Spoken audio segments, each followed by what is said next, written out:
In the freezing dawn of 1881, an 8-year-old boy in a torn white shirt and patched brown trousers drags an iron bucket heavier than his own body across the deadly Texas hills because his dying mother is thirsty and the spring is almost a mile away. Every step could be his last. Yet from the ridge, a lone Comanche warrior watches, silent, grieving, and about to change both their lives forever. What begins as terror becomes the unlikeliest friendship on the frontier, and ends with one small boy standing between ruthless men and the only water that keeps a whole future alive. Stay until the final minute. You'll never forget the boy in the torn white shirt. Drop a comment. Where are you listening from tonight? Hit subscribe and turn on notifications so you never miss a story that hits this hard. Let's begin. The wind came down off the limestone hills like a knife in December of 1881, sharp enough to slice the breath right out of a man's lungs.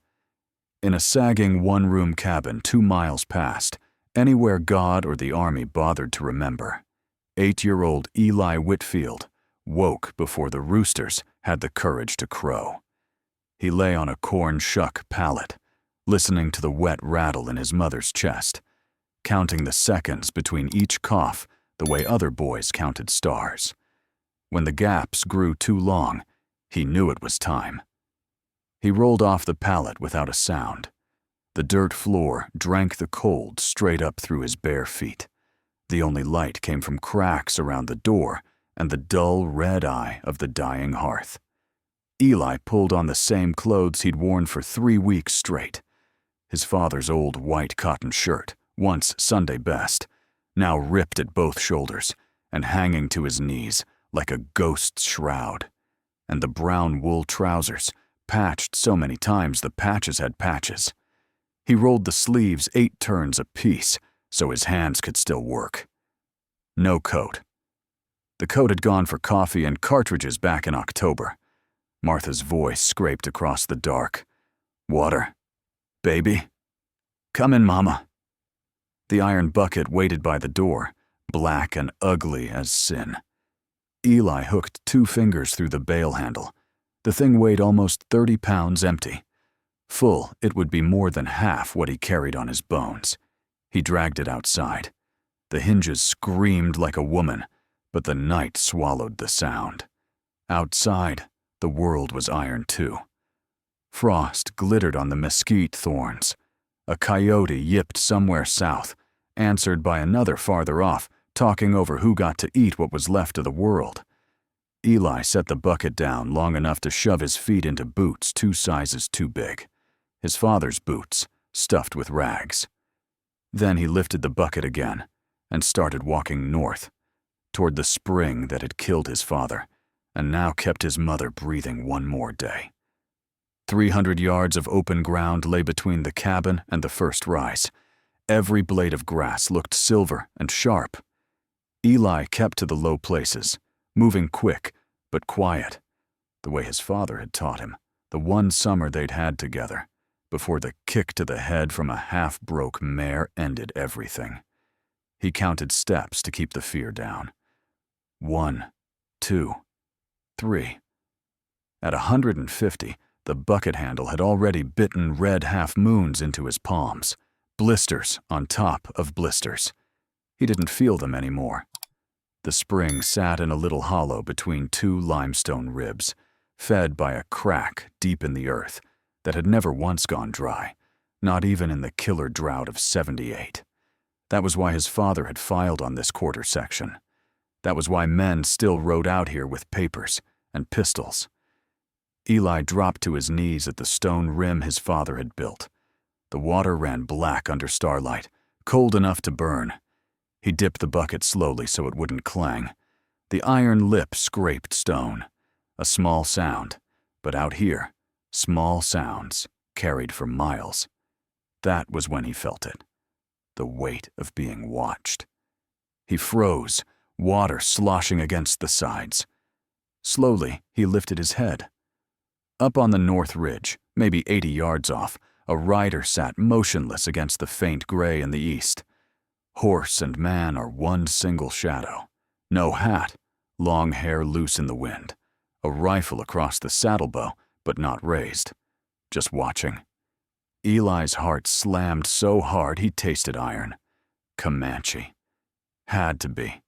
The army swore they'd pushed the last of them west of the Pecos, but the army lied the way preachers lied, smooth and often. The boy's fingers tightened on the bucket handle until the wire cut fresh grooves. "Run," his legs said. "Stay," his mother's cough said. The rider didn't move. No war cry. No charge. Just those eyes catching the first hint of light, black and unreadable. Eli did the only thing he could think of. He finished filling the bucket, stood up on shaking legs, and started the long walk home. The iron bucket banging against his thigh with every step. The torn white shirt flapping like a surrender flag nobody had asked for. Behind him, the rider stayed on the ridge, following at the exact same pace. Never closer, never farther. Like a wolf deciding whether the limp made the deer worth the chase. By the time Eli reached the cabin door, his arms were numb, clear to the shoulder, and dawn was bleeding red across the hills. He shoved the bucket inside, dropped the bar across the door, and slid down the rough pine until his backside hit the floor. Martha's eyes were open, bright with fever. "You see something out there, baby?" Eli swallowed hard. "Just the wind, Mama." But he knew better. And somewhere out past the mesquite and prickly pear, the Comanche knew it too. The next morning, Eli stepped out expecting the rider to charge, or vanish, or put an arrow through his ribs. None happened. The ridge was empty except for a lone buzzard, turning slow circles in the pale sky. But when he knelt at the spring, something lay on the flat rock his father had set for sitting. 3 quail, plucked and gutted clean, still warm from the kill, tied together with a rawhide string. Eli's stomach growled so loud, he slapped a hand over it like the sound might bring every predator in Texas running. He looked up again. Nothing. No tracks coming down, no tracks going up. Just the gift and the wind. He carried the birds home in the empty bucket. Martha's eyes went wide when he laid them on the table. "Lord, have mercy, Eli. Where'd you find fresh meat in December?"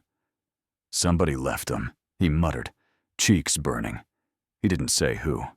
That was the first. 2 days later, a small rawhide pouch of pemmican, hard as saddle leather, but sweet with berries and fat. Enough for a week if they rationed. Then a twist of willow bark that tasted like hell going down, but quieted Martha's cough for the first time in a month. Each gift appeared at dawn, never in the same place twice, always gone before Eli could turn around.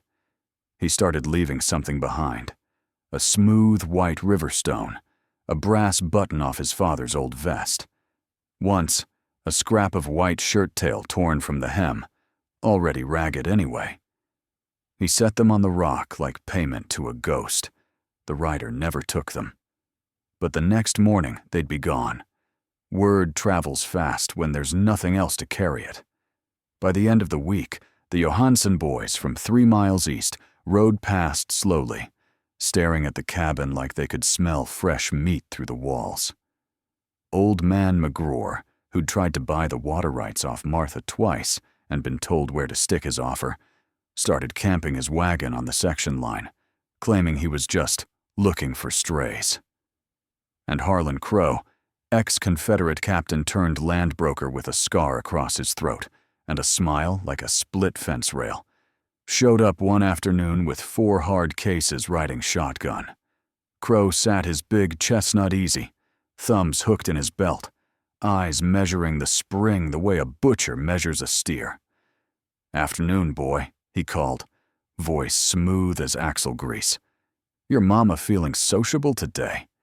Eli stood in the doorway, the Henry rifle too long for him leaning against the jamb where he could grab it quickly. "She's sleepin'. State your business or ride on." Crow laughed. but it didn't reach his eyes. Business is water. That spring's worth more than this whole quarter section of rocks and rattlesnakes. I'm prepared to be generous. $200 cash and a ride to San Antonio for you and the widow.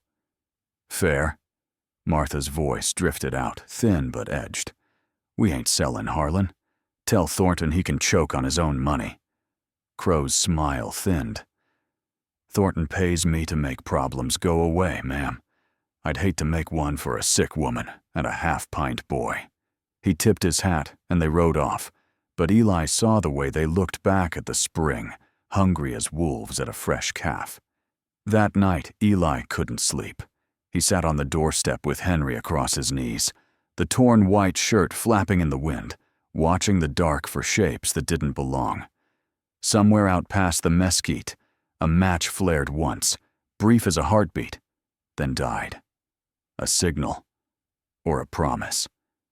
Next morning, the gift was different. A short coil of braided rawhide rope, strong enough to hang a man or snare a horse. And for the first time, a single eagle feather was tied to it with red trade cloth. Eli's fingers shook when he touched the feather. He knew what it meant among the Comanche. Courage, protection, a debt. He looked up to the ridge. The rider was there, closer than ever. 50 yards, maybe. Sitting straight. One hand raised, palm out. Not a threat. A greeting. Eli swallowed hard, then lifted his own small hand in answer. If you're feeling that chill down your spine right now, the same one Eli felt when a hunted Comanche warrior decided a white boy in a ragged shirt was worth saving, do me a favor. Hit that subscribe button. Stories like this don't write themselves, and I've got more waiting that'll keep you up nights. Tell me in the comments where you're listening from. Texas? Oklahoma? Somewhere, the wind still sounds like it's carrying ghosts. Let's keep riding this trail together. The rider lowered his hand, wheeled the Mustang, and melted back into the hills. But Eli knew he wasn't gone. Not really. He was just waiting. The waiting ended on a night when the temperature dropped so hard the stars looked close enough to crack. Eli heard them before he saw them. 5 riders coming in slow, horses blowing steam, iron-shod hooves striking sparks on the frozen ground. Harlan Crow led them, torch in one hand, Navy Colt in the other. The flame painted his scar the color of fresh liver. "Whitfield," he bellowed, "time's up. Sign the deed or watch this place burn." Eli was already at the door, Henry's rifle too big for his shoulder, but steady enough. Martha, white as the sheet under her, dragged herself upright behind him, Father's old dragoon pistol trembling in her skeletal hands. Crow laughed. "Look at this. The widow and the scarecrow. Last chance." One of his men swung the torch toward the roof. That was the moment the night split open. A single arrow hissed out of the dark and buried itself in the dirt between Crow's horse's forelegs. The animal screamed, reared, and the torch flew high, spinning fire across the sky. Before it hit the ground, a second arrow took the torchman through the meat of his shoulder. He dropped like a feed sack. The ridge behind the cabin came alive with movement that wasn't movement, just a shape detaching itself from deeper shadow. Tasha walked his Mustang down the slope at a walk, bow already knocked with a third arrow, black hair whipping loose, face calm as a judge passing sentence. Crow's men fumbled for irons. Too late. Tasha's voice cut the cold like a skinning knife. "Leave. Now. Or join the ground." Crow spat blood-tinged frost. "You're one dead Indian, friend." Tasha's answer was to lose the arrow. It punched through Crow's hat brim and pinned it to the saddle horn. The ex-captain went pale under his beard. They ran, spurs raking, horses slipping on ice, torches guttering out behind them like dying stars. When the hoofbeats faded, Tasha dismounted 20 feet from the door. He laid the bow across his saddle and raised both empty hands. Eli's heart hammered so loud, He was sure the Comanche could hear it. Martha sagged against the jamb, pistol dangling. Tasha spoke first. English careful, edged with the plains. Your boy is brave. Brave should not die stupid. He reached into a pouch and drew out a twist of roots, dark and knobby. Boil slow. 1 cup morning, 1 night. Cough will quiet. Eli took the roots with fingers that wouldn't stop shaking. Up close, Tasha smelled of wood smoke, horse sweat, and something wild that had no name. A long scar ran from his left ear to his collarbone. An old saber cut, healed white against copper skin. Martha found her voice. Why? Tasha looked past Eli to the bed, where death already waited in the corner. I had a son once, same eyes, same shirt too big. His mouth twisted, not quite a smile. Fever took him, took his mother. I could not stop it. Maybe I'll stop it here. He turned to Eli. Tomorrow, sun 1 hand high. Bring the Henry. Flat rock past the East Hill. You learn to make it speak true. Then he was back on the Mustang and gone, swallowed by the dark as he'd never been. Dawn came iron gray. Eli walked east with the rifle, dragging furrows in the frost. The flat rock jutted out over a dry wash, with good sight lines in every direction. Tasha waited, already stripping a straight mesquite branch with a trade knife. First lesson, breathing. Gun is wind. You hold breath. Wind lies. Let it out slow. Bullet follows. Second lesson, loading. Tasha's hands moved like water. Powder, patch, ball, ram, cap. Eli's small fingers fumbled twice, 3 times, until the motions burned themselves into muscle. Third lesson, killing distance. Tasha set a rusty coffee can on a rock 50 paces off. Crow will come again. When he does, you do not miss. Eli's first shot kicked dust a foot wide. The recoil slammed his shoulder numb. Tasha didn't flinch. Again, hate the can. Can wants your mother dead. By the 10th cartridge, they could dance like drunks. Eli's shoulder was purple, but the hole in the can was dead center. Tasha nodded once. Good. Now you are dangerous. He reached over and flicked the torn collar of Eli's white shirt. This flag says, shoot me. Tomorrow we make it. Say, shoot you instead. If the thought of an 8-year-old boy learning war from a ghost Comanche just made your blood run colder than a hill country norther, do this old storyteller a favor. Smash that subscribe button. There are nights ahead darker than this one, and you'll want to ride them with me. Drop your town in the comments. I read everyone. The sun climbed higher, burning the frost off the grass. Eli walked home lighter somehow, the Henry no longer dragging but balanced across his narrow shoulders like it belonged there. Crow would come again, but next time, the boy in the torn white shirt would not be alone. Crow didn't wait long. 3 nights after the frostbite lesson, the moon went black, and the wind died to nothing. Perfect killing weather. Eli heard them at midnight. 12 riders this time, no torches yet. Just the creak of leather and the low mutter of men who believed numbers made right. They split, half circling wide to come in from the back, half riding straight for the door. Crow's voice floated ahead like smoke. Burn it slow, boys. Let the widow smell her own roof cooking. Martha was already up, propped against the headboard in her nightgown, hair plastered to her skull with sweat. Fever had her burning, but her eyes were clear as creek ice. Bar the door, Eli. He shoved the heavy cedar plank home, then dragged the table against it for good measure. Martha pressed the old dragoon into his left hand. You take the loft window. I'll hold the front. When they light the roof, we give 'em hell. Eli climbed the rickety ladder to the sleeping loft, and Henry loaded and capped, heart hammering so hard he felt it in his teeth. Through the chinks, he watched torches bloom orange below, then arc toward the shake roof. One landed, sputtered, caught. The first crack of the Henry was his. The torchbearer spun, fire wheeling from his hand, and dropped without a sound. The night exploded. Crow's men returned fire blindly, bullets smacking pine logs and whining through cracks. Splinters stung Eli's cheek like hornets. Down below, Martha's dragoon boomed twice, steady as a church bell. A horse screamed outside. Then the shadows moved. Tasha came off the north ridge like a hawk stooping. No war cry, just the soft, deadly whistle of arrows finding flesh.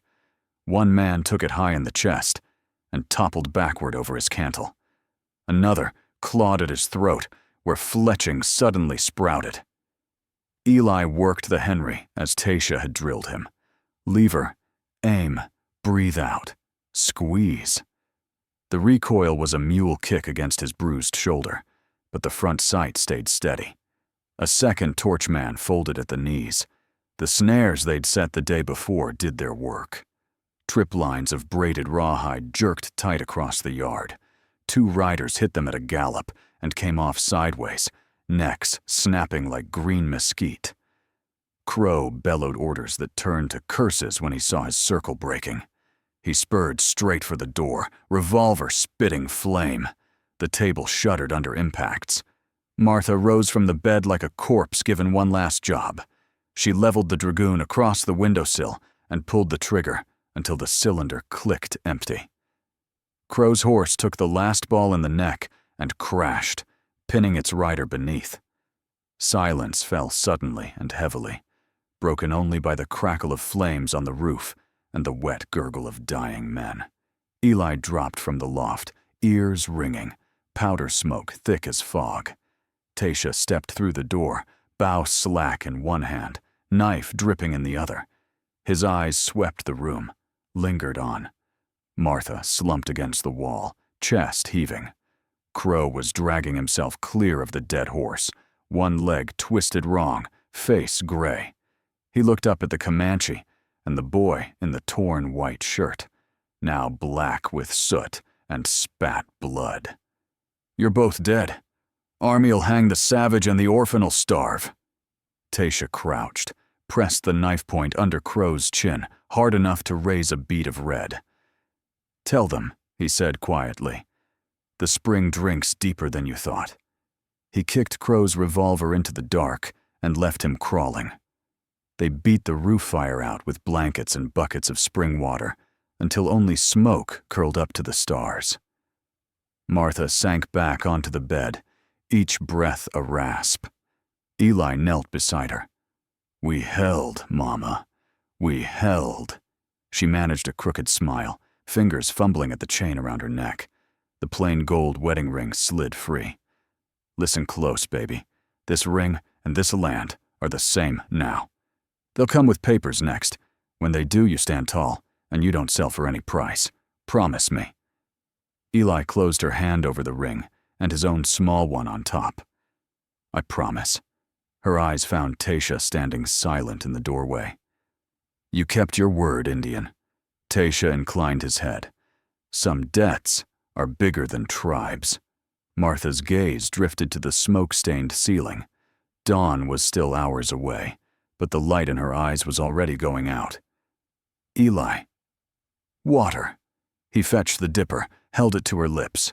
She drank once, shallow, then lay back. The rattle stopped. Outside, the wind picked up again, carrying away the smell of powder and blood and burning pine. Tasha lifted Martha's body like she weighed nothing and carried her to the grave already dug beside Eli's father under the big mesquite. When the last rock was placed, he pressed the eagle feather into Eli's hand. "The army comes soon. I ride west at first light. You keep the spring. You keep the promise." Then he was gone, hoofbeats fading into the vast dark, leaving an 8-year-old boy alone with a smoking cabin, a loaded Henry, and a ring too big for any finger but his heart. Spring came hard and fast in 1889, the way it does when winter finally breaks its neck. Eli Whitfield was 15 now, tall for his years, shoulders filling out the same torn white shirt that had once swallowed him whole. The patches had become a map of every fight the land had thrown at him, and the hem still brushed his knees like a reminder. The cabin was no longer a cabin. 2 extra rooms had gone up, built with his own hands and lumber traded for water rights.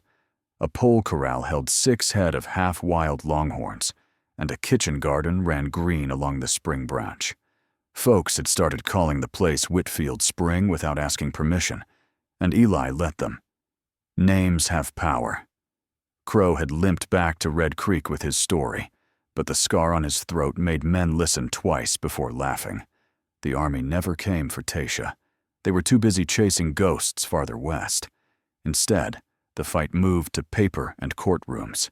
Mrs. Constance Johansson, widow of the biggest rancher in 3 counties, filed papers claiming Martha Whitfield had died of unsound mind, and that Eli, a minor, required a proper guardian. Translation: she wanted the spring. Thornton, the cattle king, stood behind her with a wallet thick as a Bible and twice as heavy. The hearing was set for the first Monday in May, in the stuffy courthouse on Red Creek's Main Street. Eli rode in alone on a hammer-headed roan he'd broken himself. Henry across the saddlebow, eagle feather braided into the mane. The torn white shirt was clean for once, starched stiff with creek water and stubbornness. Inside, the room smelled of tobacco juice and fear. Johansson sat ramrod straight in black bombazine, lawyer beside her like a well-fed buzzard. The judge, Harrison, owed Thornton money and didn't bother hiding it. Eli took the stand when called. The bailiff swore him in on a Bible that looked like it had lost a fight with a coyote. State your name and age for the record. Elijah Whitfield, 15 last March. Snickers rippled through the crowd. Harrison banged his gavel. Johansson's lawyer started smoothly. Boy's mother died of consumption. No father. No kin. Property worth thousands in water rights. Clearly, the child cannot manage alone. He laid out guardianship papers, neat as a banker's collar. Then something happened that nobody expected. The side door opened, and women filed in. Ruth Miller, widow with 3 boys. Sarah Briggs, who'd buried 2 husbands. Mrs. Chen from the store. Even old Anna Kowalski, goat lady from the creek bottoms. They took seats behind Eli without a word, bonnets straight, faces carved from the same hard oak as the judge's bench. Ruth stood first. Your Honor, we represent a trust formed last winter. 7 women, all property owners. We've managed the Whitfield place since Martha passed. Accounts balanced, taxes paid, stock increased. Boy's doing fine. She slid a thick folder across the desk. Harrison flipped through it, eyebrows climbing. Sarah Briggs spoke next. I was there the night Harlan Crow came with torches. Eli held the door. Saved my own place from burning next. He ain't no child needs swaddling. One by one, they testified. How Eli had traded water for fare, repaired fences without asking payment, pulled Mrs. Chen's wagon out of the mud with his own team, how the spring had kept half the county alive through the dry spell of '87. Johansson's lawyer sputtered. The judge listened, face growing redder than a branding iron. When Eli's turn came again, he didn't raise his voice. That spring killed my pa and kept my ma alive long enough to teach me right from wrong. Crow and his men tried to take it with lead and fire. We stopped them. The court wants to hand it to folks who never drew water in their lives? Fine. But they'll have to step over me, same as Crow did. He laid the eagle feather on the rail. The room went still. Harrison stared at it for a long minute, then at the women, then at Eli's steady eyes. Case dismissed, he said, gavel cracking like a rifle shot. Land and water remain with Elijah Whitfield. Trust recognized. The court adjourned before I lost my temper. Outside, the women surrounded Eli like a prairie wind. Ruth hugged him hard enough to crack ribs. Years rolled on. The spring never ran dry. A town grew up around it. Whitfield Spring. population 200 and climbing. Women owned half the deeds, sat on the town council, and nobody thought it strange anymore. Eli never married. Suitors came for the water and left quicker when they saw Henry still hanging over the mantel and the eagle feather above the door. He wore the white shirt until it finally gave up and became cleaning rags. The ring stayed on a rawhide cord around his neck. Every dawn, he walked to the spring, boots crunching gravel, coffee in one hand, Henry in the other, out of habit. He'd stand where his 8-year-old self once trembled under a Comanche's gaze and speak to the wind. Still here, Mama, still holding. And somewhere far west, where the grass grows stirrup high and the buffalo bones bleach white, a rider with long black hair and a scar across his throat lifts his head at sunrise, feels the pull of an old promise kept, and rides on smiling. Because the boy in the torn white shirt had become the man who kept the water flowing, and some debts outlive the men who owe them. The last light fades over Whitfield Spring, and the water still runs cold and clear, carrying the echo of a torn white shirt, a dying mother's promise, and one Comanche's silent mercy. That's the end of Eli's ride, for now. Drop a comment and tell me. What hit you hardest? The boy who refused to break? The warrior who chose kindness when the world gave him none? Or the women who turned grief into law? Your thoughts keep these stories alive. Much obliged for riding with me tonight. See you at the next campfire. Same time, same trail. Until then, keep your powder dry and your heart open. Ride easy.